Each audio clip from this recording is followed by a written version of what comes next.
Have you ever purchased an item and then 1 week later it's now on sale and you just get so frustrated and angry? Or you see a really good travel deal that might actually be too good to be true and don't jump on it and you miss that opportunity. There's a frustration along with that. And sometimes you can feel like you've been conned as well. Well, in today's episode, I'm going to share with you 5 mistakes I have made trying to travel on a budget. Welcome to Solo Travel Adventures. I'm Cheryl Esch, your travel coach and budget traveler. So I'm here to share some of the mistakes I've made trying to save money while traveling.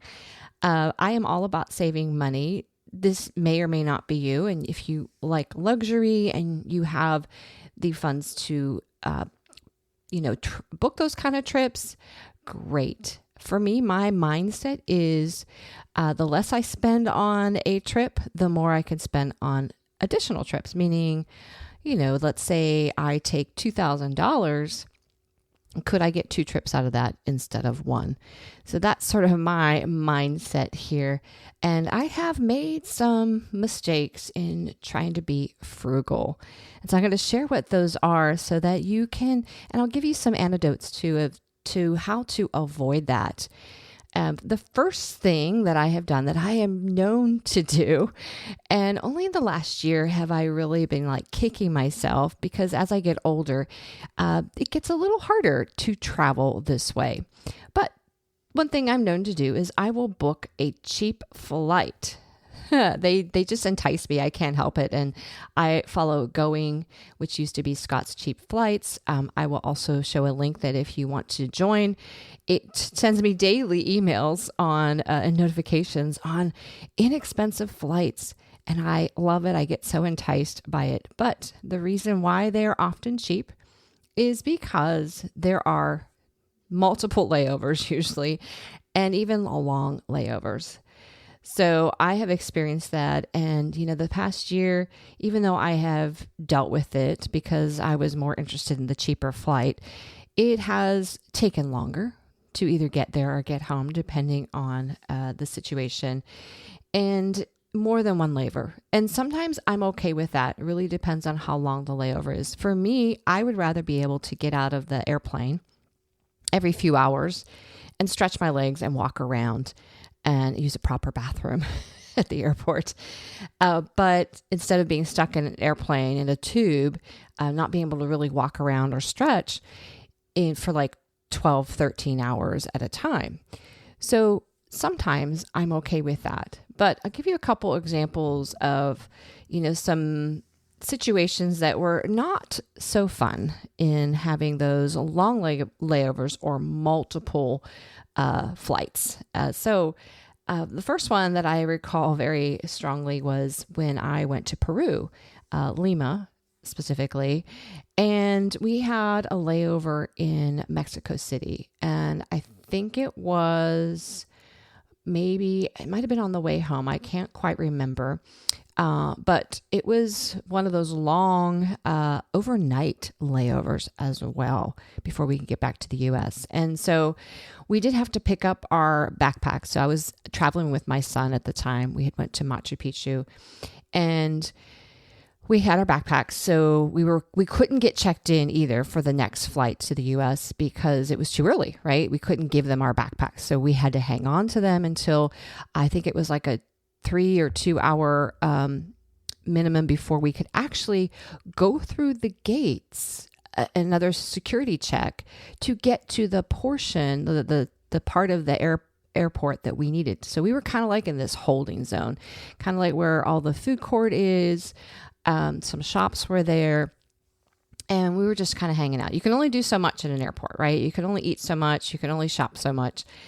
And we're sitting on a bench and my son and I are just kind of hanging out there. And this gentleman, an American vet, sits down next to us and he gives us the story. He shares that he had tried to sleep in that airport and actually got his bag stolen.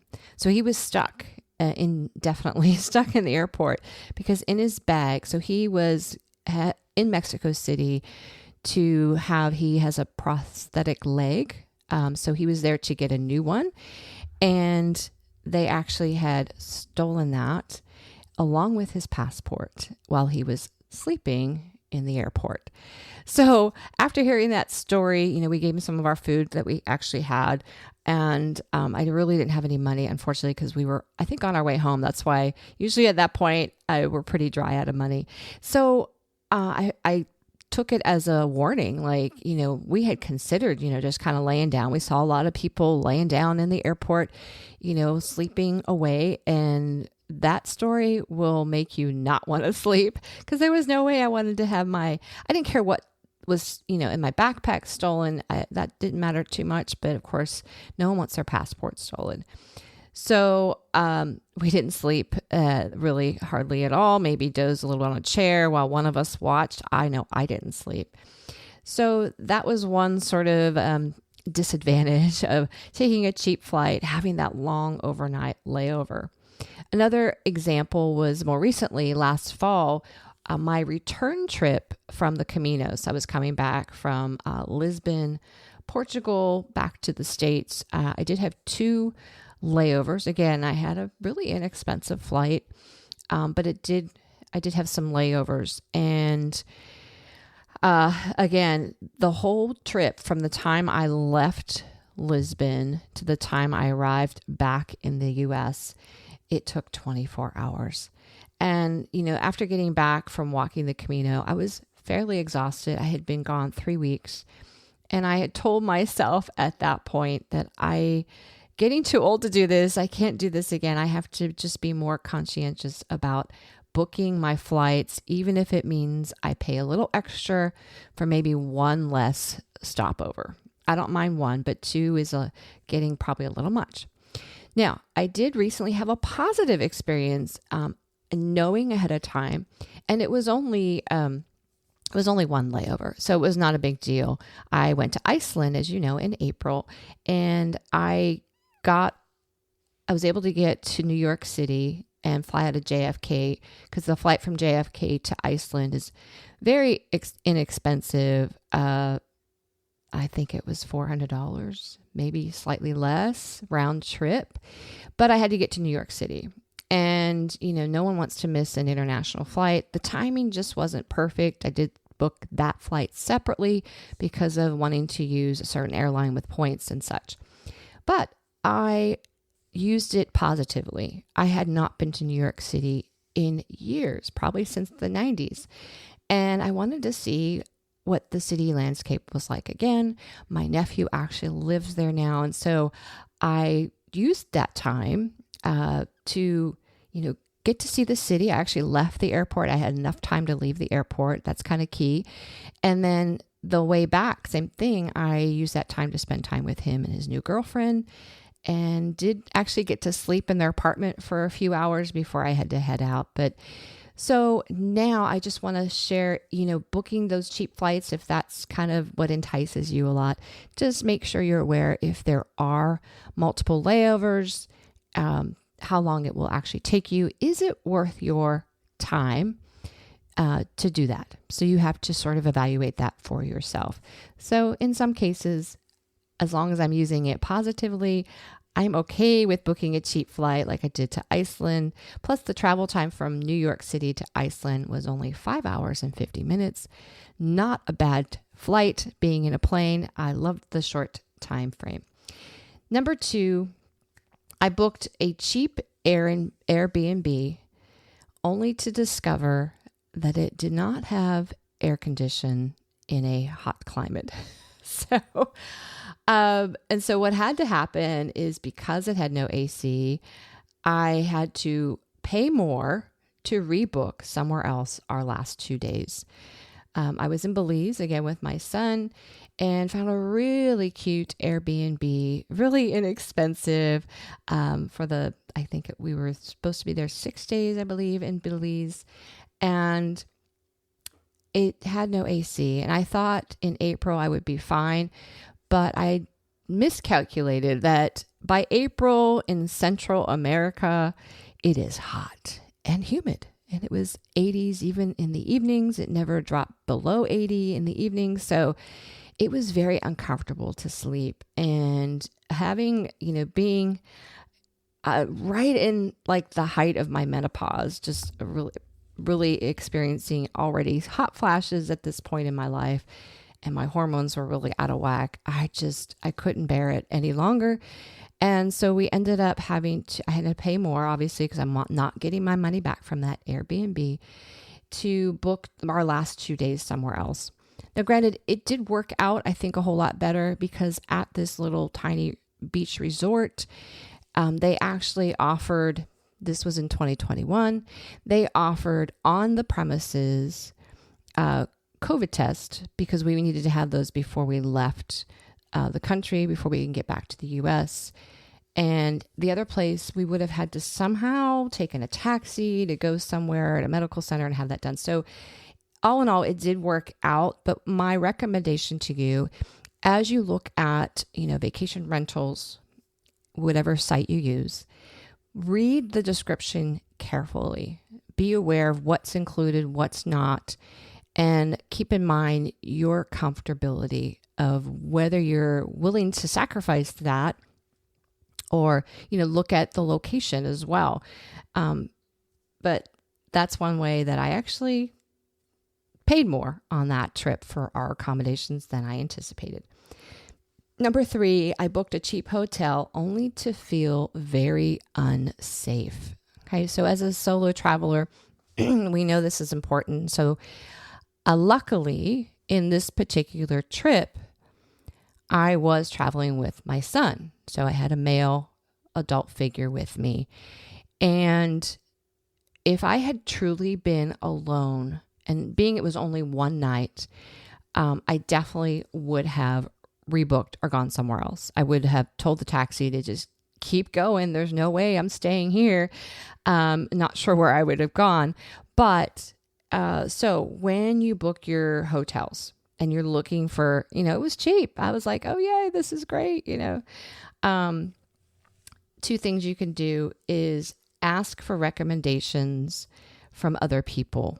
And, you're going to a specific place or city, go online, ask other people.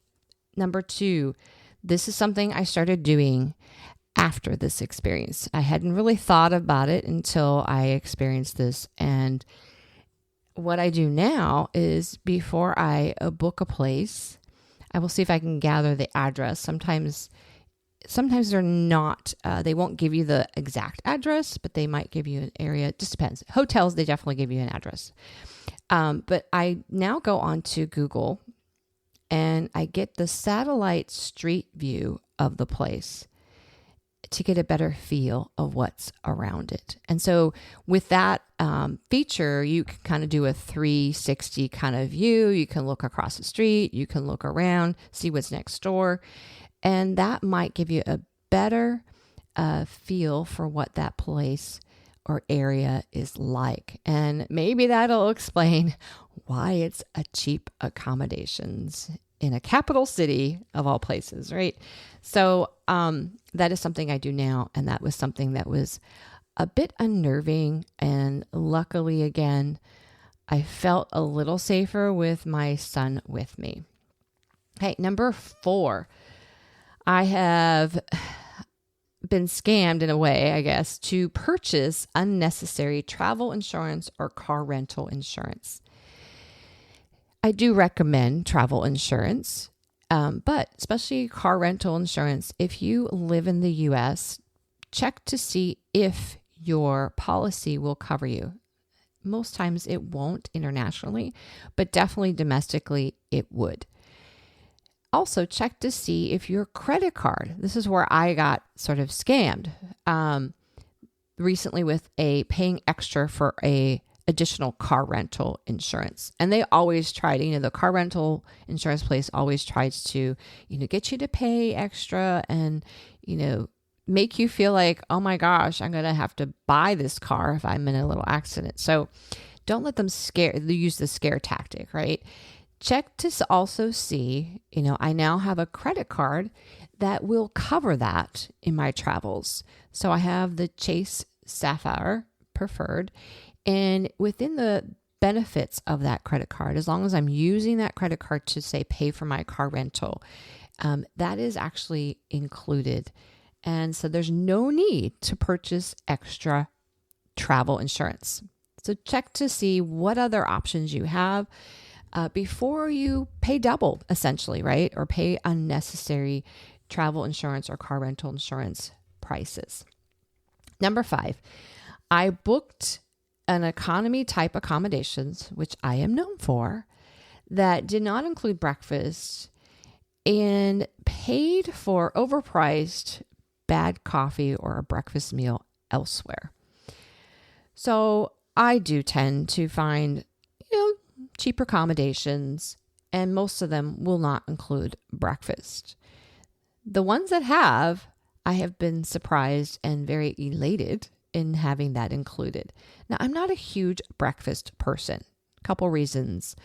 I am allergic to dairy and cheese and eggs, all those and oats, all those things that entail a lot of what we call the American breakfast items. And I can't eat that. So for me, I have a special yogurt that I eat that's non-dairy, which I can't find elsewhere, right? So I can't really travel with that. So typically when I travel, I definitely need a good cup of coffee.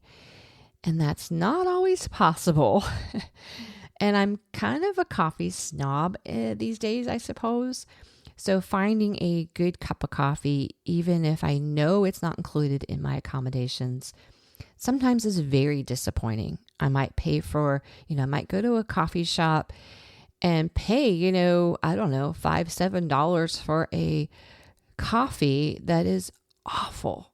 And so keeping that in mind, if that's something you want to include or make sure you have as a part of your accommodations, many hotels will actually include breakfast, which is a nice little perk. And so if that's important to you, just be aware of some of those economy type accommodations. For example, a hostel, they're not all going to include any kind of breakfast, mostly not. A bed and breakfast place or a guest house. Now, I stayed in some guest houses in Iceland, which all included a breakfast, which is fabulous. So, and there were things I could eat in those breakfast buffet areas. So that is something to consider when you book your accommodations. Don't just go for the cheapest one and then have to pay in the end for other things that you might have needed in your accommodations. So some other things that to just be aware of. So if you're a budget traveler and, you tend to do some of these things that I have done. Now, I have not been sort of scammed or had these mistakes, but they have happened to other people. So one thing obviously is booking a non-refundable flight, cruise, or tour, and then finding you have to cancel.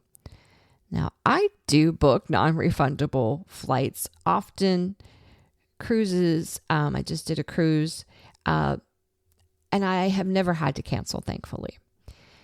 So if that is important to have that flexibility in your booking, then do not book a non-refundable flight, cruise, tour, etc.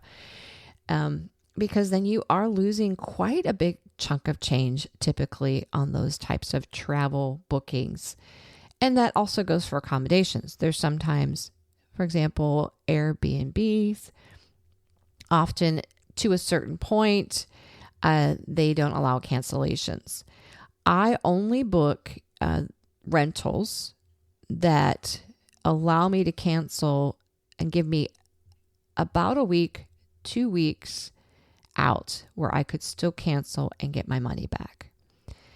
If I book it 3 months out and they want full payment and it's non-refundable, I will not book with that place. I like to have a little bit of flexibility when I'm booking something so that when the time gets closer, I do have the option to cancel. Now, I've never had to, so I've been fortunate, or I've been within that timeline when I needed to change accommodations particularly.